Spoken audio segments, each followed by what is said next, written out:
Welcome to episode 7 of It's Not a Meisner podcast. Um, Very special episode. It sort of stands alone, but not really. We have a very special guest, Stephen Adly Guirgis, one of the generational playwrights. This dude is one of the great playwrights. He's one of the great voices of our time. Yeah, Um, absolutely. Absolutely.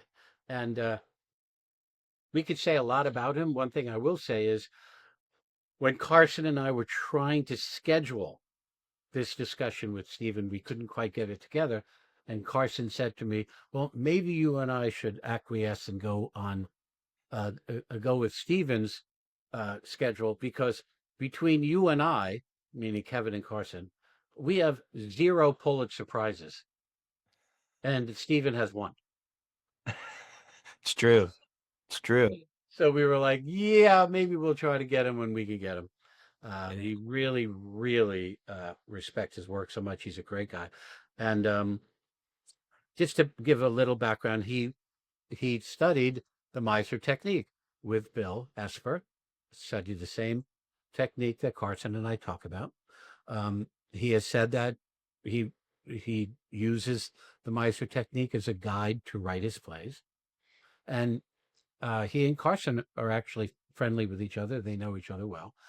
And Stephen was the playwright and remains the playwright of the LAByrinth Theater Company, which is legendary. Yeah. Legendary company. And back in the day, all of Stephen's first plays were directed by Philip Seymour Hoffman.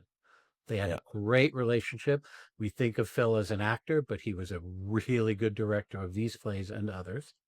Some of us have seen him on stage when he did True West with John C. Reilly. He was amazing.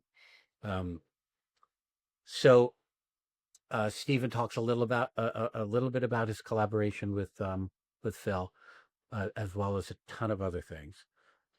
Anything you want to add, Carson, before we? He's my favorite playwright, and I think it's great to hear from not only Stephen as, like we said, the generational voice that he is, but also the actor and artist that he is, and that the Meisner training or acting training in general leads to so many talents that aren't just memorizing lines. Okay, so here we go with our discussion. Stephen Adly Guirgis.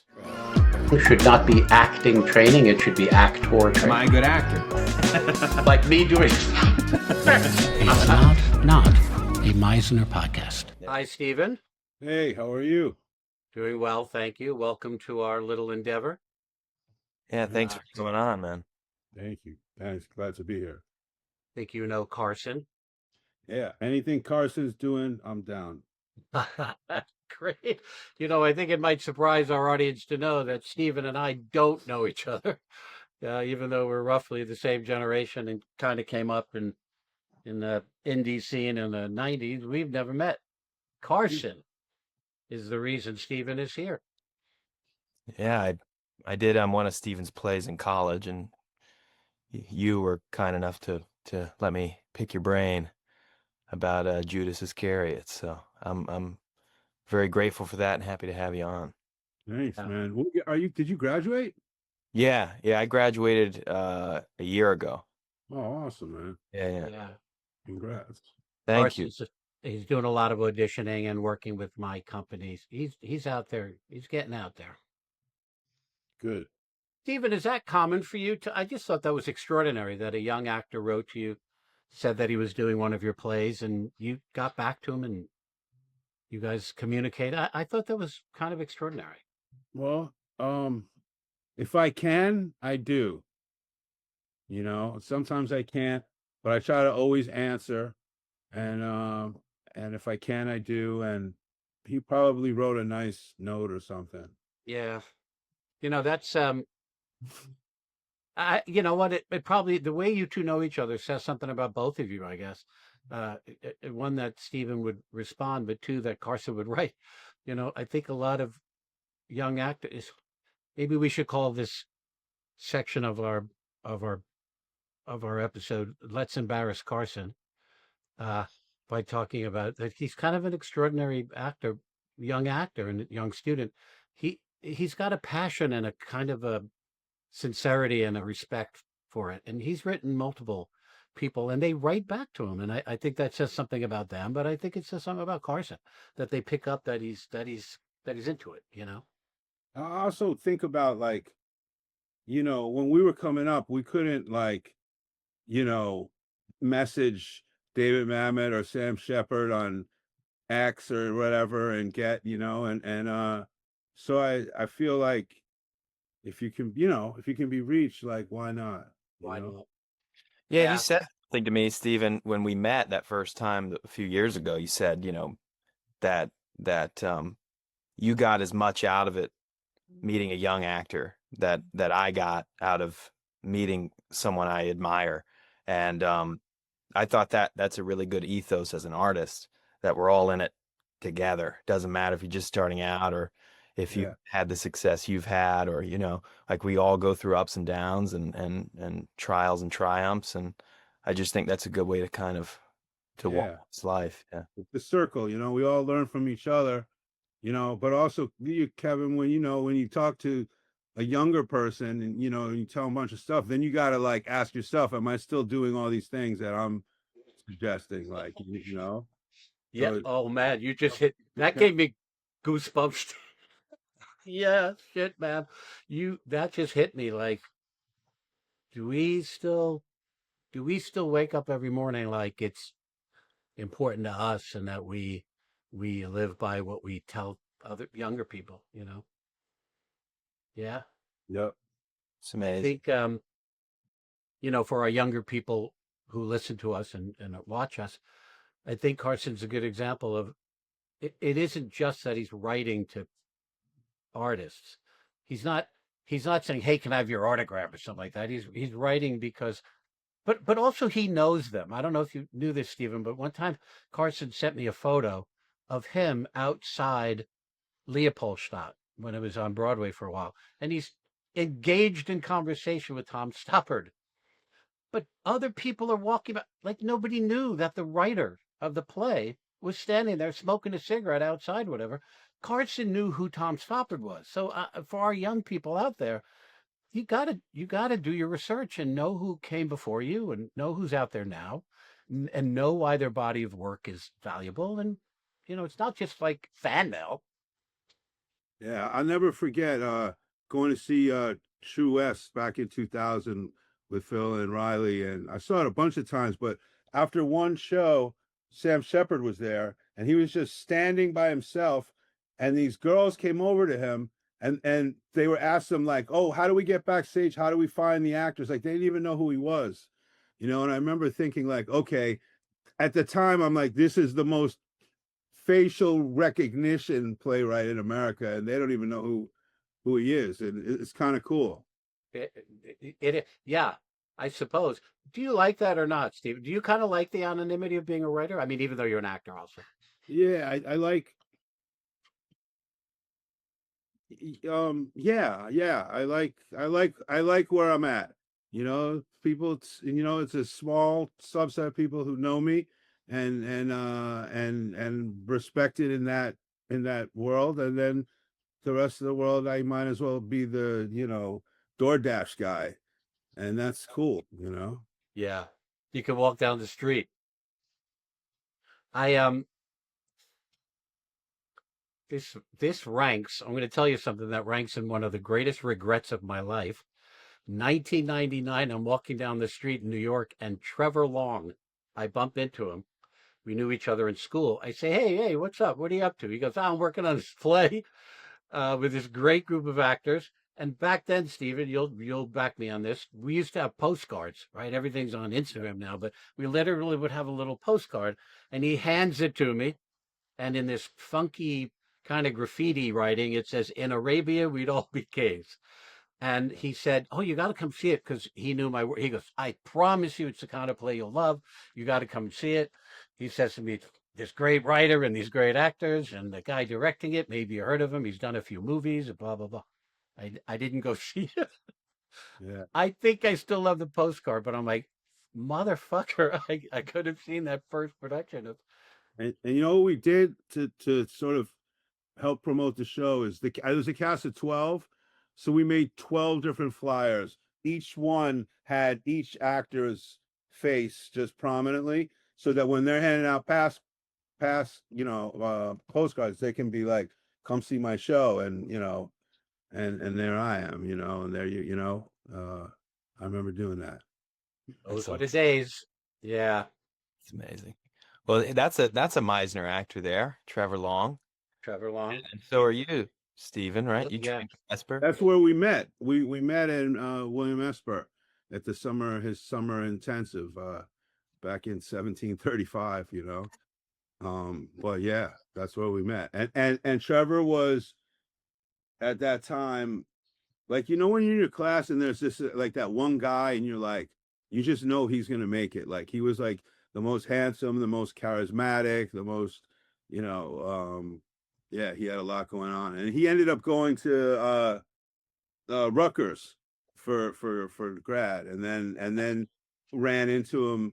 We were having auditions because we were replacing Sam Rockwell in a play, and Trevor came in and got the part, and that's how we hooked up. Seems about right. Yeah. So I remember I mean, we were replacing Sam Rockwell because he already did the run. He couldn't do the second run. It wasn't a quality issue, obviously. oh no, of course you weren't saying Yeah. you didn't fire him. Yeah. Yeah. Those actors, yeah. Sam Rockwell, of course, was trained by Bill. Or Maggie, I think, was his teacher at the studio. You gravitate to those actors, Steve? Or let me put it this way: is there a kind of actor, whether they're Meisner trained or not, even if they're not Meisner trained, they have a certain? Is there a certain something? I guess I'm asking you that. Yeah, I mean, there's all roads lead to Rome, and ultimately what I'm attracted to is a good actor, an exciting actor. But I find that Meisner trained actors have the ability to, like, make choices, play actions, and show who they are. Because when you're auditioning, especially, for anybody, but for young people, like, sometimes you're auditioning for a part and it may not be a great fit, and you're like, oh man, I don't know how I can play this guy perfect. But if you just go in there and you make choices and you show the people who you are, there's been a lot of times where I've had one idea in mind for a part and someone comes in who's totally different, but they grasp something, and I'm like, hey, let's cast him or her in that role. It happened. I had this play, Halfway Bitches Go Straight to Heaven, and there was a woman who came in and she read for this role, and she wasn't right for the role, but I was so taken with her, and I got an idea in my head, and I was like, hey, if I wrote you a role in this play, would you want to do it? And she was like, well, I'm going to Jamaica and this and that. I'm like, well, why don't go to Jamaica?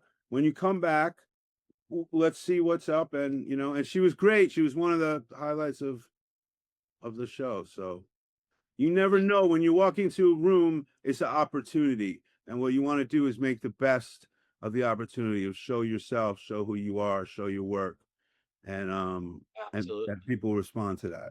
You never know, the playwright's going to write a part for you. I mean, that's unbelievable. And even if, like, we're casting an Irish cop and you don't see me, but you're great in the audition, even if it don't change the role, like, I know for next time, oh, that dude, Right. let's try this guy. Yeah. So because normally that's what I'll tell young people when you go in, even if you don't get it, they'll if you make your mark, they'll remember you for next time. But you just took it a step further, man. They may go, we have to use this person now. And if it's a new play, the writer could still alter it in some way.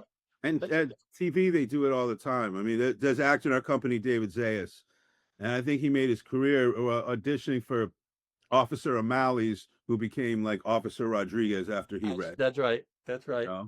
He's a great actor. You know, every now and then, Stephen, on our podcast, we'll tell people, we assume there are young people watching, and we'll always say, you got to look this person up. David, you got to look him up. John Ortiz, um, Liza Colon. I mean, the actors that came from that company and who work in your plays. If you don't know who these people are, you got to look them up. Actually, Stephen, you started this by saying that sometimes you fly under the radar. If people listening to us don't know who Stephen Adly Guirgis is, stop this now and go look him up.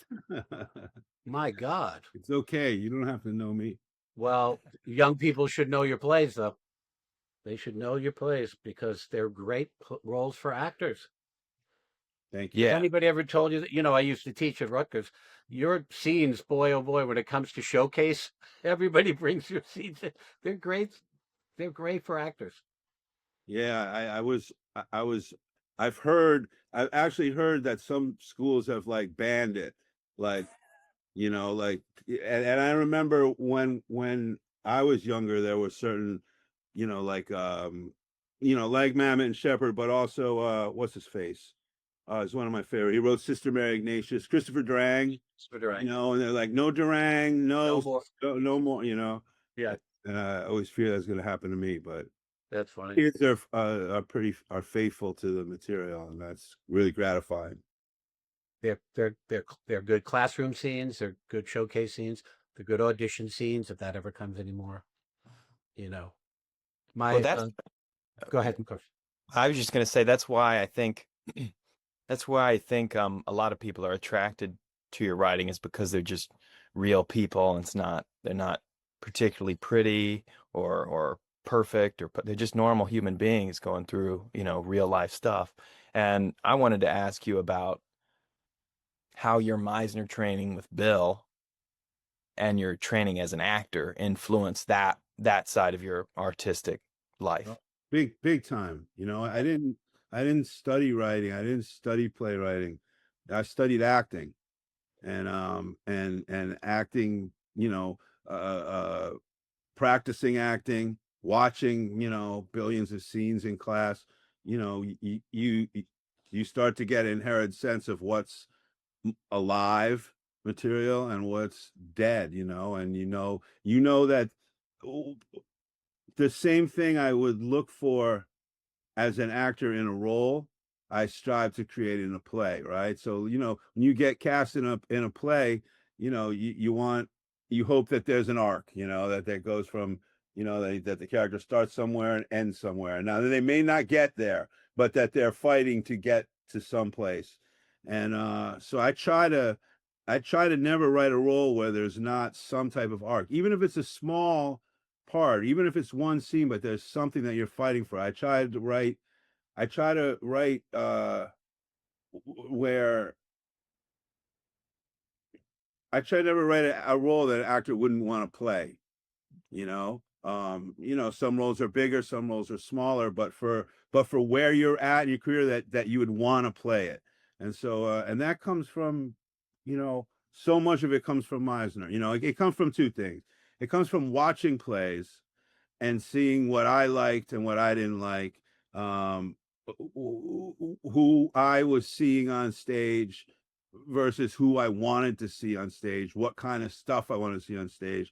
And that combined with the actor training with at Bill Esper and Meisner, that we're trained to be moment to moment, listen and respond, and it just do that with the characters. It's just the difference between acting and writing, at least in the early stages, is in the early stages I'm playing all the characters, and so just have to make sure that there's something that they want, a conflict, something going after, and that I try to be writing about stuff that matters to me. And if it matters to me, hopefully it'll translate to someone else. Yeah. That's extraordinary to me that you never study playwriting. I'm not saying that somebody has to study playwriting to do it, but that for you, training was being in that room and seeing. I've always said to my students, both of you, Carson and Stephen, I'm sure you've experienced this, when especially later in the first year, say a shared circumstance. When those things hit, and when the teacher stops them, everybody just sits there for a bit. Like we might have just watched a really great one-act play that just unfolded from moment to moment to moment, like you just said. And so for you to have your training in that, like you've got an ear for how people simply and really listen and respond to each other, and how people happen to each other also. It's not just what you want and what you're going for, but how are you receiving the other person, you know? Yeah. Well, because they did, God, actions, as it was an endless struggle. But like, a good verb is like, how do I want to affect Kevin? It's not like I'm mad at him, I'm gonna yell at him. It's like, no, like I want to outrage him, I want to upseat him, and the more when you find a verb that sort of speaks to you, it'll bring it alive in your acting. Yeah. And it's similar in I'm riding the crest of my emotions when I'm writing characters as well. Yeah. Yeah, that's Maggie used to say to us, when you got a certain role, you're like, I can't wait to get out there tonight and get my heart broken, or I can't wait to get out there tonight to piss Stephen off to where he wants to punch me in the face or whatever, It's very visceral. It's very alive, I And know. that's, Bill and Maggie preach that, Oh and my God. so much from them. And also, there was something about both of them that, like, I never wanted to let them down. Yeah. I never wanted to be that guy where they're like, Bill, did you study with Bill? I studied at Rutgers. Maggie was my first year teacher and Bill was my second year teacher. When I Yes. studied with Bill, it was at the studio, and it was on 3rd Avenue, and it was on the 3rd floor. And right behind where he sat, there was like a little window. And if somebody did something that was like a particularly unadjusted moment or just particularly bad, Bill would like get up and open the window and pretend to hurl himself out the window in disgust. And that's the kind of thing you wanted to avoid. Oh yeah, you didn't want him to threaten to throw himself out the window. But isn't that important though, that it wasn't that they were mad at you, they were disappointed, or that they with Maggie it was, and Bill too, they took it personally. He took it personally. With Maggie, I felt like she took it personally for Sandy Meisner. It was almost like that man's life work. Do not come in this room and think you could just skate by. She was brutal like that. Yep.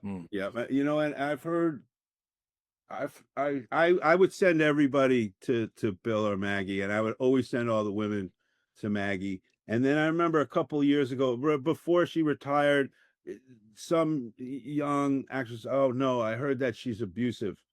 And I was just like, if I'm a teacher and I don't know shit, and I sit there and I yell at you and blah blah blah blah, that's abusive. Yep.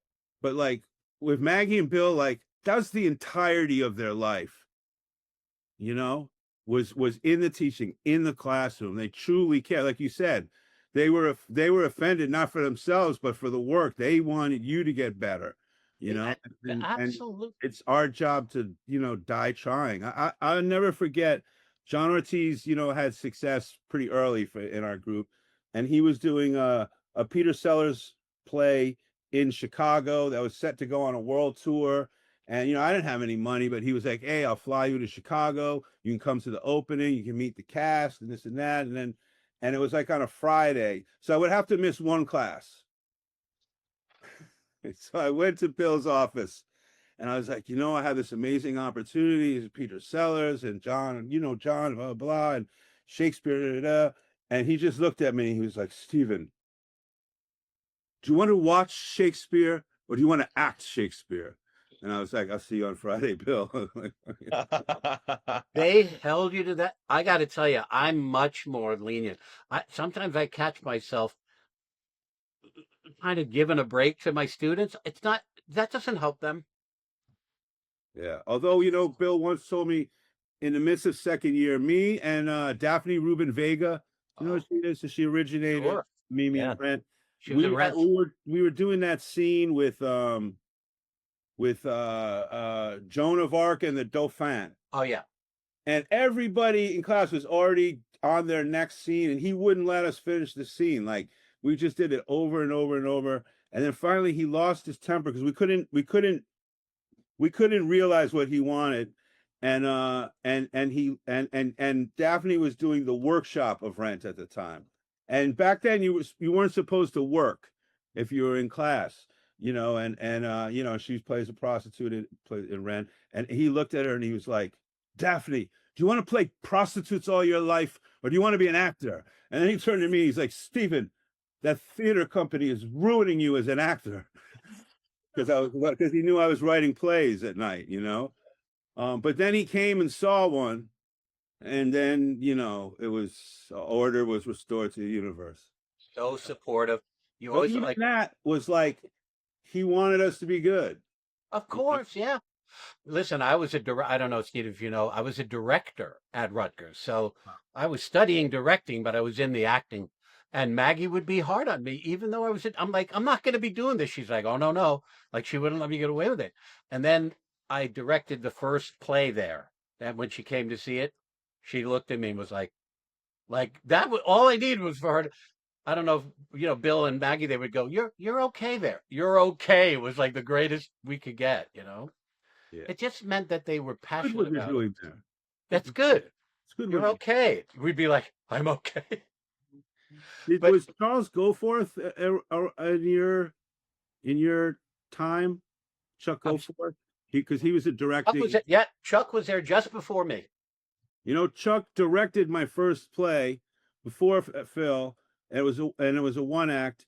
And I remember him saying to me, you know, we cast it, did the first rewrites, so the first read through, and then he said, all right, let's talk about rewrites. And I was like, what are rewrites?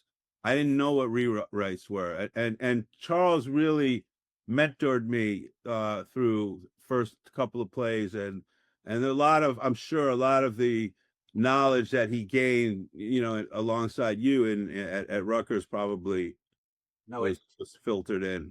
It absolutely comes from being in that room, but it also comes from Harold Scott. Hal Scott was our directing mentor. So Chuck was there. I think he left and then I came the year after he left. Mm. Yeah, but you know, Esper said to me once, we were just sitting around and he kind of was looking a little, I said, what's the matter? He goes, I missed a moment in class today.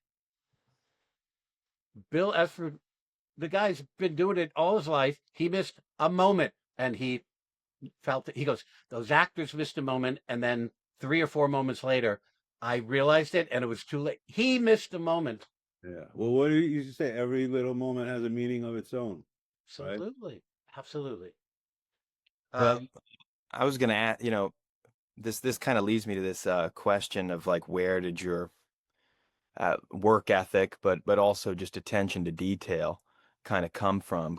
And we can cut this out if you don't want to talk about it, but I went to a preview of Between Riverside when they did the revival, and I saw you there, and at intermission you're like, come with me, and we went outside and you were talking to the lighting designers, and it was like one little thing about the lights that was just like slightly off. I didn't even notice it, you know, but it mattered. And it does matter because it's not just for you because it's your play, but for all the actors who've invested their time in the production.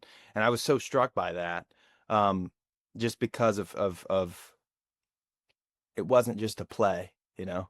It's about so much more than that. And do you think that came from Meisner, or from working with Phil, or just? I think from experience. You know, experience teaches. And you know, sometimes if the director doesn't get to something or doesn't see something but needs to happen, you know, it's got to be communicated. And then talking to designers is there's a skill to it, you know. They're artists in their own right, you know. They can make or break a production just as well as a script or a performance. And to, you know, speak to them in a way that's creative, empowering, but, you know, I need the light to be a little bit dimmer or a little bit whatever. you know, it's just if you learn how to talk to people and you just, you know, it just needed to be done. And you're right though with that play, because we had done that play by the time it got to Broadway. We had did it at the Atlantic, and then we did it second stage off Broadway, and now we were on Broadway. And you know, it was the third time around, and it was most of the cast stayed, you know, the whole time. So it was really a family thing. So I mean, I can't imagine a scenario where I wouldn't care about getting it right, but certainly in that situation, you know, you want to get it right. Absolutely. Sounds like it was probably the scene with with the church lady. I bet you it was probably the scene with the church lady. And because you have to create, it's realistic, but there's an element of not realistic, and that's really where the elements of, you know, lighting and sound and costume can really help with that. So that's probably what it was, and that was a tricky thing to get right. And if you don't catch it, it throws off the balance of the play, or it throws off what something you're trying to say. Yeah. And especially the scene like that, the church lady scene was so sort of an extraordinary event unfolds. Like, you know, the audience has to buy it. They have to be all in. So it's all hands on deck to make that. All hands on deck. Everybody's got to do their part. And so collectively, you create a kind of atmosphere, or even if it's just a moment. Yeah. I'm going to look past the fact that you're a Met fan, Stephen. I just saw that New York thing. I'm just going to, how dare you? Are you a Yankee fan? Yeah. That's cool. Well, we can end the meeting now. What's that? We can end the meeting now. Yeah, we can stop now. You know what I like to say, even though the Mets haven't won the World Series since '86, when I run into a Yankee fan, if they just spit a little too much, I'm like, yeah, 2009.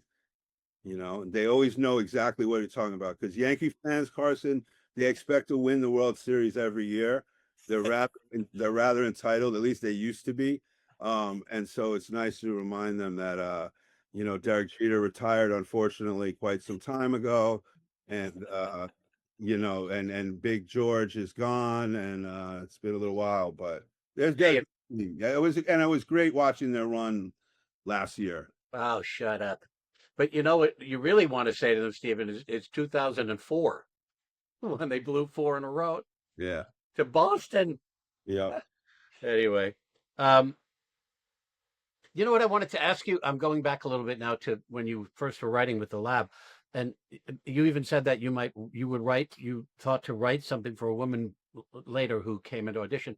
Did you write for those actors? Like, did you have actors? Like you said, there were 12 actors. Like, yeah, understand their temperament and then write for them? I would say 30 to 40%, you know, so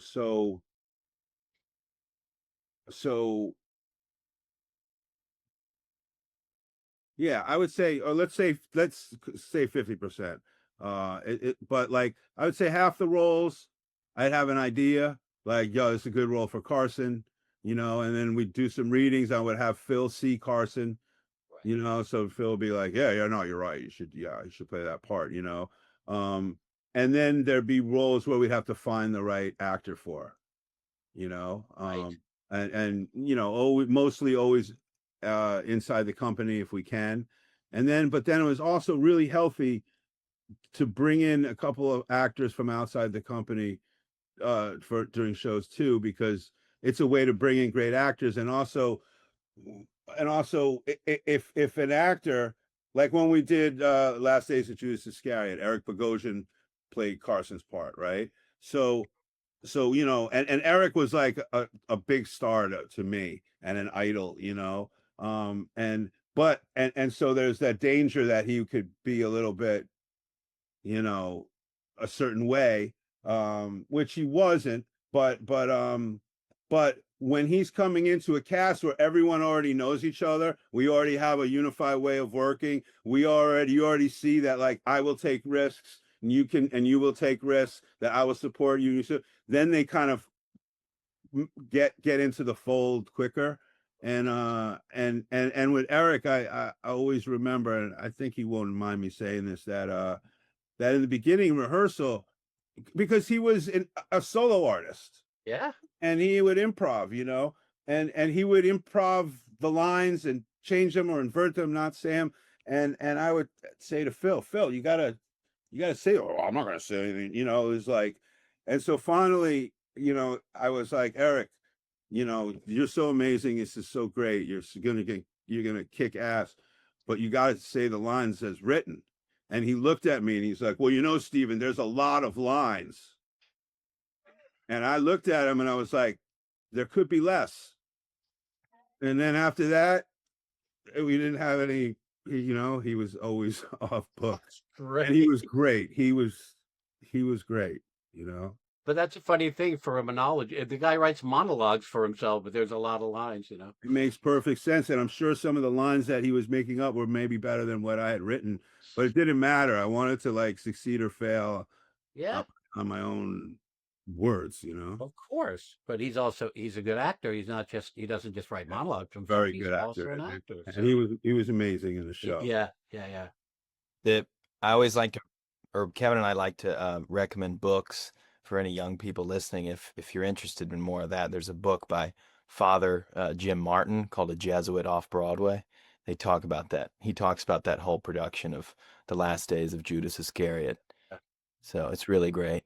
That's a deep play, Stephen. There's so much going on in that play. Carson, how did you feel playing that? You were a second year? Yeah, I was a sophomore. Did you And, feel like you're out of your depth, or you find your way in? I remember. Well, I was in high school, Labyrinth and your plays, Stephen, and of course Phil, were like, I nerded out over all of that. I would read all sorts of things I could find online about your guys' work, and so I kind of had like a bit of hero worship, I guess, about it. So when I found out I was doing the play as like a 19-year-old, it was kind of overwhelming, because I felt like I had something to kind of step up to. And while I'm not old enough now to play that part. I eventually found my way in just by being practical about it, because first of all, I played Satan, so that's not that's not a human, it's an archetype more so. So I just had to be practical about like what are bad qualities I don't like about myself. There was that guy down the street the other day who had an interesting kind of walk. It's just like picking it up where you can. And I guess I'm kind of interested in that, Stephen, as an actor, because I mean, you've been in a lot of great stuff. You should check out Winning Time, where you play Jerry Buss's right-hand man. But how has your process changed as you've gotten older?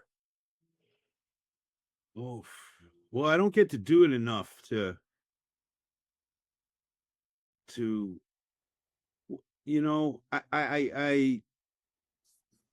I remember when we finished the second year with Bill. It was like the last class, the last speech before you go. And he said, I've been training you to lift 100-pound weights so that when you get cast in a TV show and you have to lift 10-pound weights, it'll be no problem. And the other thing that he said was that that what I'm giving you, what you've gained here are tools for your tool belt, and that you don't necessarily use every tool for every project or every moment. And so everything that I do is based in what I learned from Bill and from Maggie. And then sometimes you have to adjust a bit on the fly. Sometimes you don't have 5 minutes to prepare before you have to go cry, Right. And so how do you do that? Well, then you try to stay in that state for as long as as long as you can. But all the fundamentals came from them. Yeah. Do you? In fact, I was doing a movie recently, and the first day is always weird for me, and I always feel like a bad actor. I always feel like an imposter. I'm like, what am I doing? And I remember like the first thing we shot, and it was like, I guess I was just nervous. So I was just saying the words, but like nothing behind, not in the good way of like, just say the words. Yeah. Like I was just like, and then I realized like, oh, I'm an actor. This is acting, like what's my point of view? What's my intention? What am I trying to get out of them here? And then it sort of, can come alive. So asking myself those questions and then getting quiet, when they taught us. I mean, I can't, how many times did I go into that on Third Avenue was this little tiny bathroom where you go to prepare and again in class you kind of have as long as you wanted, but when you're on set it's a little different. But I still know how to get into that quiet place. I still know how to connect to a feeling that makes me soft. I want to get soft and then just take the material choices I made and just react to you. That is a really important thing you just said for young actors. What you're calling that quiet place, that still when you do all the work, and then stillness and ease, very important. Yeah, but I got to know what I'm doing and why I'm doing it. Something that Phil used to say to actors and is that because my piece is that I have a lot of emotion and this and that, and he would say to them like, you're probably not going to be able to deliver a full emotional performance 8 shows a week, and some days it's going to be really accessible to you. Other days it's going to be seemingly, impossible to get.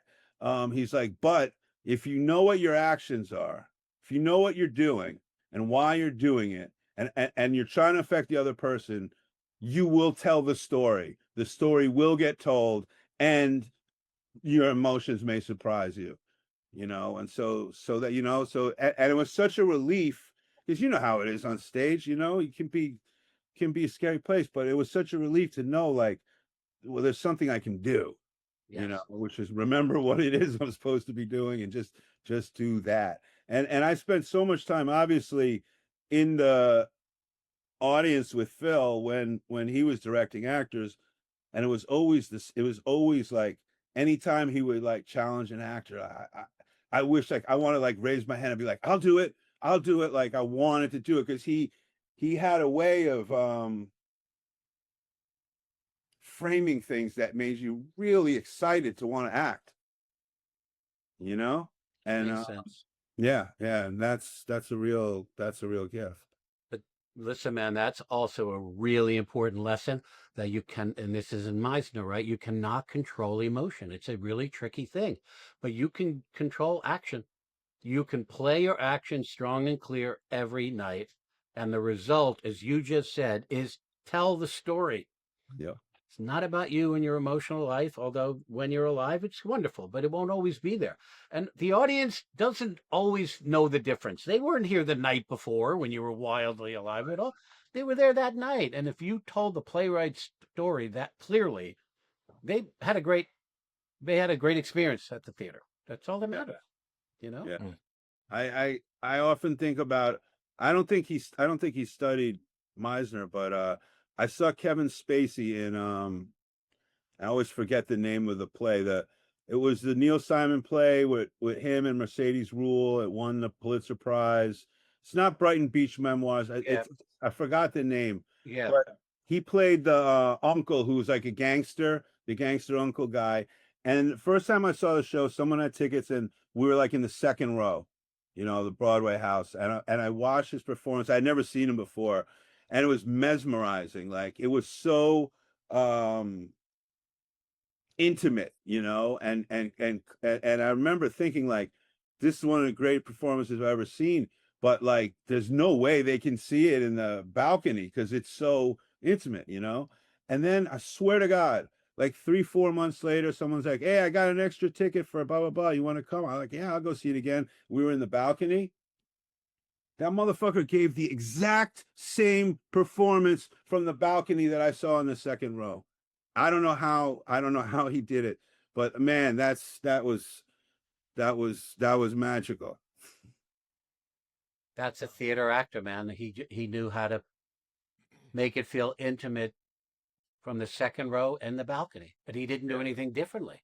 He filled his face in a certain way. Yeah, I don't know what the hell he did, but yeah, alchemy. Off stage, maybe got some issues, but on stage, that man was truth. Nobody can deny that.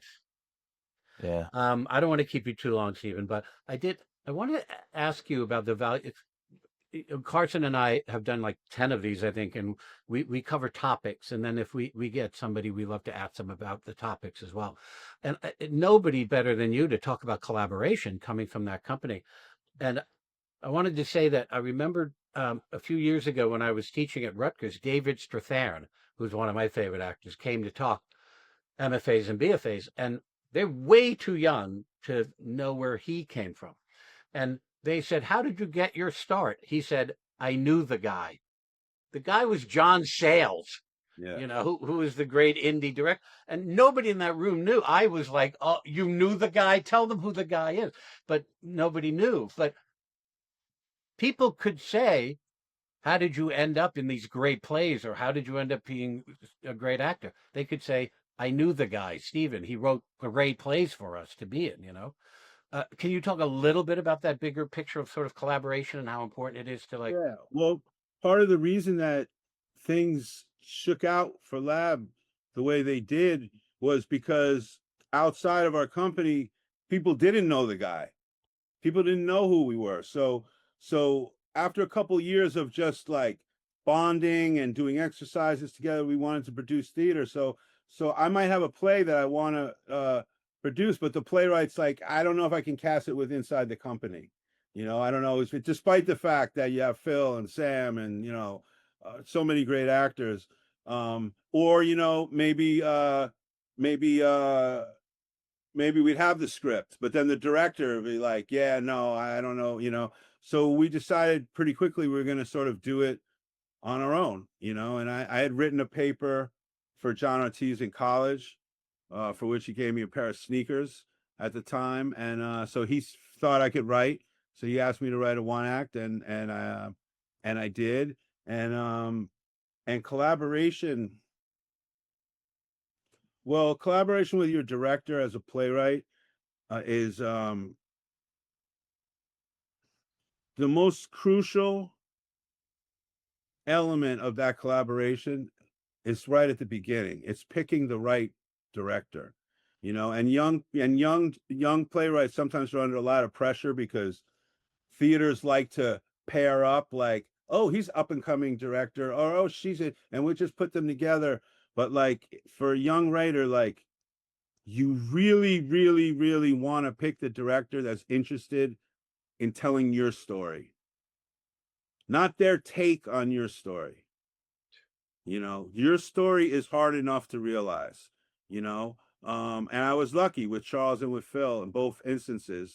They had, and especially Phil, for a guy who was not without ego, to say the least, he was the most egoless in terms of giving so much rope to me as a writer, and part of what made our collaboration successful was, he had a lot of opinions and I had a lot of opinions. We're both opinionated guys, but in the room, we never disagreed with each other in front of the actors.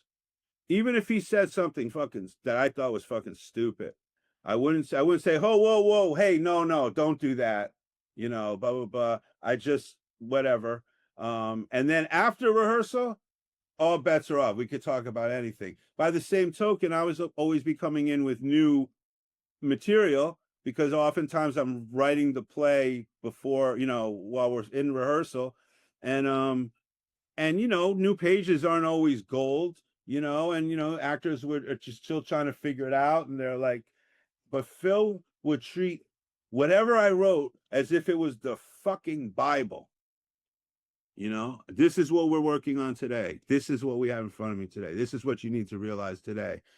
So that respect for each other in the room strengthen our relationship, and also let the actors see that we're a united front. You know, we might take turns being good cop and bad cop, but ultimately you're not going to break us up.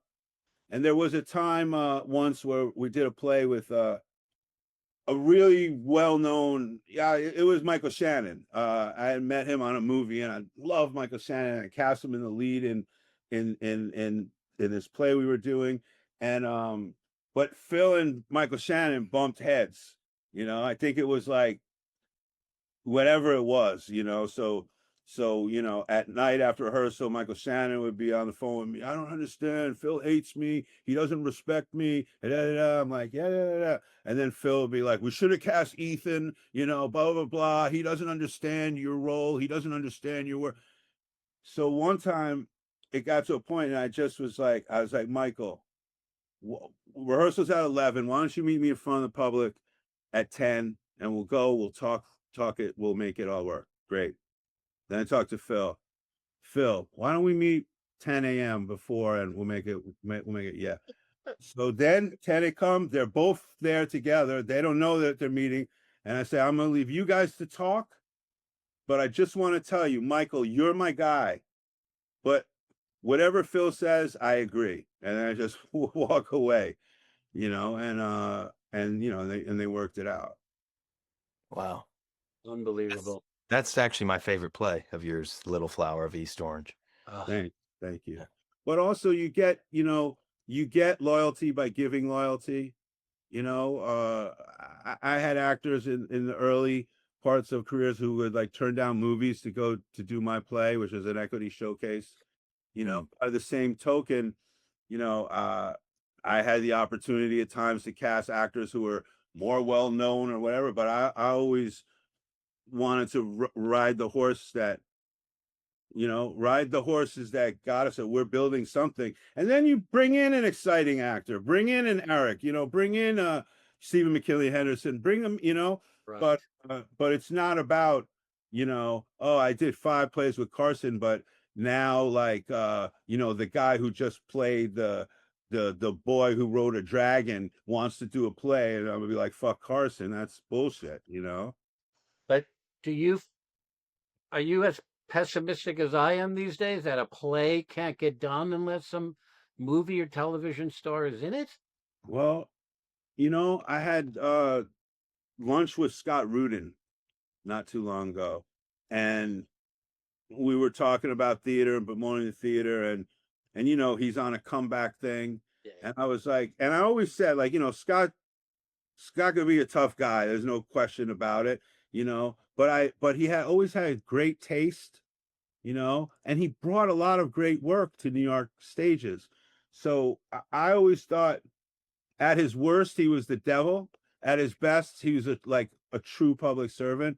And what I said to him at the lunch, I was like, I know you want to produce all these plays and you want to get back in the game and this and that, but you know, if you really want to make a lasting contribution to the American theater, can you figure out a way where we can produce theater again, where new plays can get done again, where it doesn't cost, you know, $2,000 to go see a Shakespeare play, you know, where it doesn't have to have the big stars. And he was like, yeah, you know, he's like, that's the issue. And I don't know what the answer is, but I think that if theater is going to get saved, it's not going to be the next great actor or the next great playwright, but it's going to be the next great producer with a vision and a power to implement it, you know, because yeah, I know what you mean, you know, I know what you mean. It feels to me like the day where the back in the day when the play was the star, like that's just not a thing anymore. People will only, I'm being cynical. I want to say people will only show up because they know that, and then, you know, it's like that entrance applause. They haven't done any yet, but people are like, I know that guy from TV. You go, this is driving me crazy, you know? So, I mean, new plays still crack through, you know, mine's been able to crack through. The John Proctor play just opened on Broadway, and, Yeah. hope springs eternal. But I think so. There are a lot of really great young playwrights. Don't you think, Stephen? yeah, Men and women, really, really good, absolutely. In exciting fact, stuff. there's a play at the Atlantic now. What's her name? Abby Rosenstock. Do you know her? Don't. I was saying her name correctly, but I saw her last play in LA and it's amazing. She's like the real deal. And she's on stage 1 at the Atlantic now. And she's Oh, cool. a really good writer. We'll look it up. Awesome. You want to talk about Dog Day any? Yeah, I swear I was just going to go. We want to wrap this up, but we want to ask you about Dog Day Afternoon. Can you talk about it, or is it too soon? I could talk about it. I don't want to talk about it because I'm trying to avoid it. Yeah. I haven't finished it. You know, Okay. I'm and depending on who you ask is how much more I have left to do. But it feels like I still have to climb a big mountain, and it's really intimidating. But and they gave me the job a long time ago, and they've waited on me for a long time. So the pressure is really sort of building. But when my agent first told me about it, my first thought was like sort of the equivalent of like what you were saying, like, why does every play have to have big fucking stars? It's like, why does everything have to be a remake of some bullshit, and like it's such a great movie, and now somebody's gonna come and like totally fuck it up with some clown playing, the Pacino role. And then I went and took the meeting, and I watched the movie again, and I love the movie, and Pacino is my favorite. I mean, I wanted to grow up to be Al Pacino, and I thought to myself, well, if someone's gonna fuck this up, it might as well be me, So that was my philosophy, and trying to live up to a credo that I had is like that I don't see any value in bringing back something old unless it has something relevant to tell us about today. And I think that's starting to come forward in this version. Oh, good. And John Bernthal is playing Sonny, and he wasn't the original guy, but I did a reading in Ojai, and this other guy wasn't available, and Bernthal came in, and he sent me a text. I didn't even know him, and he was like, "I just want to let you know I want to take this all the way to Broadway. I'm committed." And I was like, "Wow, thank you so much. I look forward to meeting you." But there's another guy, and I want to tell you that so there's not a false pretense. Bernthal was unencumbered by that. He kicked ass. It was a live reading. We had like, I don't know, 500 people. And it was like every man, woman, and child in Ojai was just like, Bernthal. Like he won over the birds, the squirrels. Everyone was like, Bernthal. And we did, a series of Zoom readings over time. And he always excelled, he felt like one of my people, and then the thing that really impressed me was he has the best manners, the best decorum, makes everybody in the room feel comfortable, disarming. I remember we were doing a benefit, and there was a bunch of guys waiting for the autographs, and he was like, "I can't sign now, but I promise you, if you wait, I'll sign when we leave." And I left with him, and sure enough, the first thing he did is he signed everybody, and I was like, this is a good guy, So Well, he's yes. bringing it full circle, he has that same respect that we were talking about with Maggie and Bill and all. He studied at the Moscow Art Theater, and he has that Stanislavski theater is like a temple, and you have to respect it. And so yeah, I can see him coming in the room and going, "We're all in this together." And yeah, but hopefully we're gonna have some lab members in that production. Oh, cool. Awesome. Yeah, including And Ebon Moss-Bachrach. and who was amazing as Sal. He's gonna be unbelievable. Yeah. Maybe we'll end on this. I watched his first year at Esper. When I was training to teach it, Barbara Marchant was my mentor. I sat in her room every day and Ebon was a first year. Oh wow. And he would get up and do activities, and I'd be like, this fucking guy is, this guy. Like, you knew it in the room. Yeah. Yeah, he's serious piece of work. Yeah. All right. Yeah. Man, thank you so much for doing this. Yeah, no, thank you. And Yeah. we'll figure out something to do next, Carson. Yeah, for sure. I appreciate it, man. Yeah. Always good talking to you.